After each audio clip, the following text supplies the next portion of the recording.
আহলে বাইতকে কেন ভালোবাসতে হচ্ছে। দেখুন, মাজমুই জাওয়ায়েদ আরেকটি সহিহ হাদিসে পাক এসেছে এবং তাবরানির মধ্যে 2230 নম্বর হাদিসে পাক আল্লাহর হাবিব বলছেন, আল জিমু মাওয়াদ্দাতান আহলাল বাইত, তোমরা আমার আহলে বাইতের সাথে ভালোবাসাকে শক্ত করে ধরো, আবশ্যক করে নাও। কেন বলছে, ফাইন্নাহুম মান লাকিয়াল্লাহ আযজা ওয়া জাল্লা ওয়া হুয়া ইউআদ্দিনা দাখালাল জান্নাহ বিশাফাআতিনা।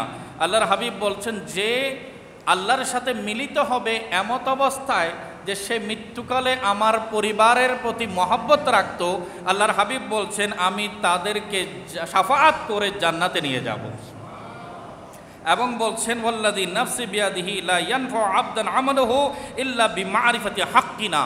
আর যারা আমার আওলাদের মহব্বত, আওলাদের হক, অধিকার, সম্মান, মর্যাদা সম্পর্কে জানবে না, সেটাকে স্বীকৃতি দেবে না, সে যতই আমল করুক না কেন, আল্লাহর হাবিব বলছেন লা ইয়ানফাউ আবদান আমালুহু, তার ওই আমল আল্লাহর দরবারে তাকে কোনো উপকার দেবে না।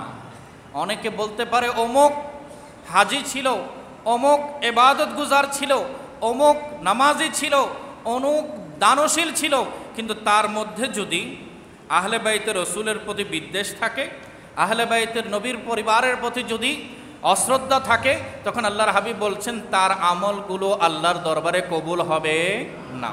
আরেকটা হাদিসে পাক আমি আপনাদের সাথে শেয়ার করছি, যে হাদিসগুলো আপনাদের সাথে কোট করছি, আস্থা রাখতে পারেন, প্রতিটি হাদিসের ব্যাপারে অথেন্টিক সোর্সে আমি নিশ্চিত আছি, প্রতিটি হাদিস সহিহ সনদে বর্ণিত হয়েছে।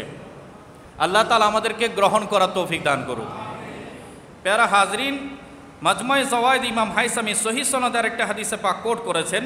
আল্লাহর হাবিব সাল্লাল্লাহু আলাইহি ওয়াসাল্লাম বলছেন, ফালাউ আন্না রাজুলান সাফানা বাইনা রুকনি ওয়াল মাকাম ওয়া সাল্লা ওয়া সামা সুম্মা মাতা ওয়া হুয়া মুবগিদুন লি আলি বাইতি মুহাম্মাদিন সাল্লাল্লাহু আলাইহি ওয়াসাল্লামা দাখালান নার। আল্লাহর হাবিব বলছেন, রুকনে ইয়ামানি এবং মাকামে ইব্রাহিম, ওই রুকনে ইয়ামানি থেকে আমাদের তাওয়াফের চক্করগুলোর গণনা শুরু হয়, সেখান থেকে হাজরে মাকামে ইব্রাহিম, এই দুইয়ের মাঝে আল্লাহর হাবিব বলছেন কোনো ব্যক্তি কাতারবন্দি হয়ে সে যদি নামাজ আদায় করে, এমত অবস্থায় সে রোজাদারও, তাহলে বাহ্যিক দৃষ্টিতে তাকে ইবাদত গুজার, পরহেজগার মনে হবে।